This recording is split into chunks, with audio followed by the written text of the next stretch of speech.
I'm Algebra Annie, and I am here to help you be successful in your algebra class. You are stronger than you seem, braver than you believe, and smarter than you think you are. Christopher Robin. Today, we will be dividing fractions with math antics.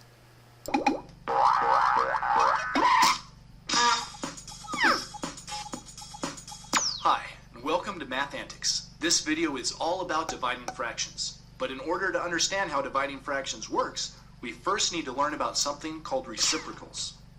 A reciprocal is just a fancy math term for what you get when you switch the top and bottom numbers of a fraction. For example, if you have the fraction 1 over 2 and then switch the top and bottom numbers, you'll end up with 2 over 1. 2 over 1 is the reciprocal of 1 over 2.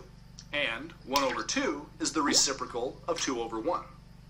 And an interesting thing about reciprocals is multiplying a fraction by its own reciprocal will always give you 1. That's because you'll have the same multiplication problem on the top and bottom, so you'll end up with a whole fraction, which is always 1. Okay, that's nice. But what do reciprocals have to do with dividing fractions? Well, reciprocals let us do a really cool trick that makes dividing fractions easy. Whenever you have to divide something by a fraction, you can just multiply it by the reciprocal of that fraction instead, and you'll get the correct answer. And that's great news because multiplying fractions is so simple. This trick of multiplying by the reciprocal works because fractions are really just mini division problems. So when you multiply something by 1 over 2, it's the same as dividing by 2 since 2 is below the fraction's division line. And dividing by 2 is the same as dividing by 2 over 1 because you can turn any number into a fraction by just writing a 1 as the bottom number, right? But look, reciprocals. That's why multiplying by 1 over 2 is the same as dividing by 2 over 1. And it's true the other way around, too. So really, it's kind of like you never have to divide fractions. You can just rewrite your division problems so that you're multiplying by the reciprocal instead. Then when you multiply, you'll get the answer for the original division problem. As always, let's see a couple examples of how this works so you'll really understand. Let's try this problem. 3 over 4 divided by 2 over 7. Okay, so the first thing we want to do is rewrite our problem. Instead of dividing by 2 over 7, we can multiply by the reciprocal instead. The reciprocal of 2 over 7 is 7 over 2. So our problem becomes 3 over 4 times 7 over 2. Oh, I should mention a mistake that a lot of students make when they first learn to divide fractions. Sometimes students take the reciprocal of the first fraction, the one that's being divided, or even the reciprocal of both fractions. But you only want to take the reciprocal of the second fraction, the one you're dividing by. Okay, now that our problem has been changed to multiplication, it's easy. Just multiply the tops, 3 times 7 equals 21, and multiply the bottoms, 4 times 2 equals 8. And we have the answer to our fraction division problem.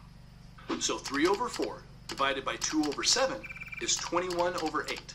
So that's pretty easy, but let's try one more example. Let's try 15 over 16 divided by 9 over 22. Again, the first thing we want to do is rewrite our problem. We'll change the divided by 9 over 22 into times 22 over 9. Now all we have to do is multiply. But since these numbers are kind of big, I'm going to use my calculator to help. Let's see here. So we have, all right. On the top, we have 15 times 22 equals 330. And on the bottom, we have 16 times 9 equals 144. So the answer to our division problem is 330 over 144. Of course, that could be simplified for your final answer on a test, but we cover simplifying fractions in another video. So we know that you should never leave a fraction unsimplified. 330 over 144 can be simplified.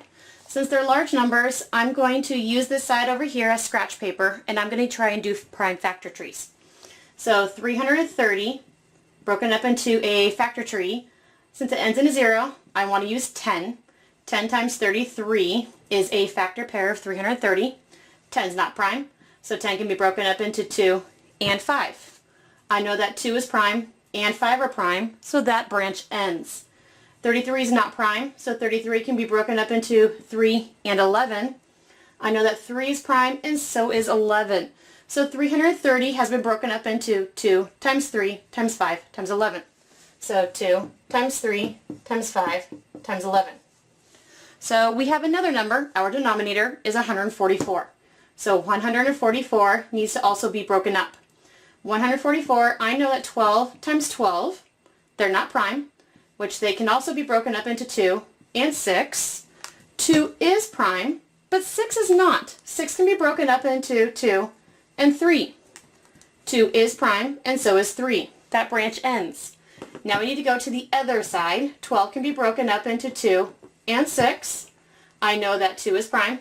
6 is not. 6 can also be broken up into 2 and 3. 2 is prime. 3 is also prime.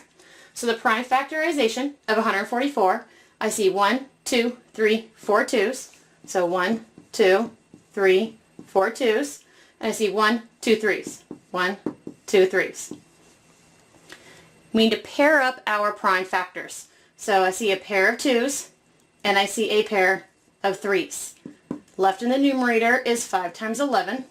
Left in the denominator was 2 times 2 times 2 times 3. 5 times 11 is 55. 2 times 2 times 2 times 3 is 24. So our simplified fraction is 55 over 24. All right, that's how you divide fractions. You just multiply by the reciprocal and you have your answer. Okay, so there you have it. What sounded really hard turns out to be as easy as flipping fractions upside down.